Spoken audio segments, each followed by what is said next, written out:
বাগদেবীর আরাধনায় অভিনব উদ্যোগ দক্ষিণ কলকাতার যোধপুর পার্ক বয়েজ স্কুলের একটি প্রতিবেদন। সবাইকে বসন্ত পঞ্চমীর শুভেচ্ছা। আজ সরস্বতী পুজো এবং এই সরস্বতী পুজো উপলক্ষে কিন্তু গোটা বাংলা তথা কলকাতা শহর জুড়ে বিভিন্ন স্কুল কলেজ শিক্ষা প্রতিষ্ঠানে বাগদেবীর আরাধনা হচ্ছে এবং এই বাগদেবীর আরাধনার মধ্যে বিশেষভাবে উল্লেখের দাবি রাখছে দক্ষিণ কলকাতার Jodhpur park boys high school, যেখানে শরৎচন্দ্র চট্টোপাধ্যায়কে উৎসর্গ করে তাদের সরস্বতী পূজার মণ্ডপ সাজিয়ে তোলা হয়েছে।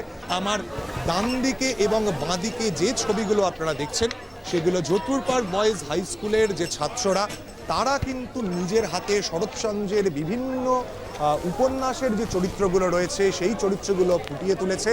খুব কম সময়ের মধ্যে এখানকার শিক্ষক শিক্ষিকা বিভিন্ন কর্মচারীদের তাদের সাহায্যে তারা কিন্তু এই বাগদেবীর আরাধনায় বিশেষ উল্লেখের দাবি রাখেন। আমাদের সঙ্গে রয়েছেন যোধপুর পার্ক বয়েজ হাই স্কুলের প্রধান শিক্ষক।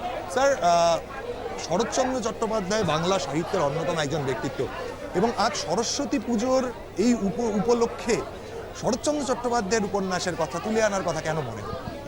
শরৎচন্দ্র চট্টোপাধ্যায় এরকম অমর কথাশিল্পীর জন্মের সার্ধশতবর্ষ আমরা এই বছর উদযাপন করছি। তো আমরা চাই ওই জন্য ছাত্ররা বেশি বেশি করে শরৎ সাহিত্য পড়ুক। শরৎ সাহিত্যে এত মণিমুক্তর মতো বিভিন্ন উপন্যাসের চরিত্র রয়েছে, সেই চরিত্রগুলো আমরা ফুটিয়ে তুলেছি বিভিন্ন চিত্রকল্পের মাধ্যমে। তো সেইগুলোই ছাত্রদের উদ্বুদ্ধ করার জন্য। তো শরৎচন্দ্রের সার্ধশতবর্ষ চলছে, ফলে এই সার্ধশতবর্ষে আমরা আবার করে স্মরণ করতে চাই যে একটা শরৎচন্দ্র যে একটা খুব সাধারণ স্তরের চরিত্রগুলোকেও পর্যন্ত এত দাগ মনের মধ্যে দাগ কাটার মতো করে যে রেখাপাত করে গেছে, সেগুলো মানুষ বোধহয় ভুলতে বসেছিল। যোধপুর পার্ক বয়েজ স্কুলেই পারে এই শরৎচন্দ্রকে নতুন করে নতুনভাবে সমাজে ছাত্রছাত্রীদের সামনে তুলে ধরতে। ছাত্ররা যোধপুর পার্ক বয়েজ হাই স্কুলের তারা আমাদের সঙ্গে রয়েছে। এই যে তোমরা স্যারের অনুপ্রেরণায় সরস্বতী পুজো মানে সকলের কাছে একটা অন্য আনন্দ, স্কুল কলেজে পড়াকালীন, তার মধ্যে যে ক্রিয়েটিভ চিন্তা ভাবনাটা আনা তোমাদের কতটা ইন্সপায়ার করলো এই যে গোটা কাজটা তোমরা হাতে করো?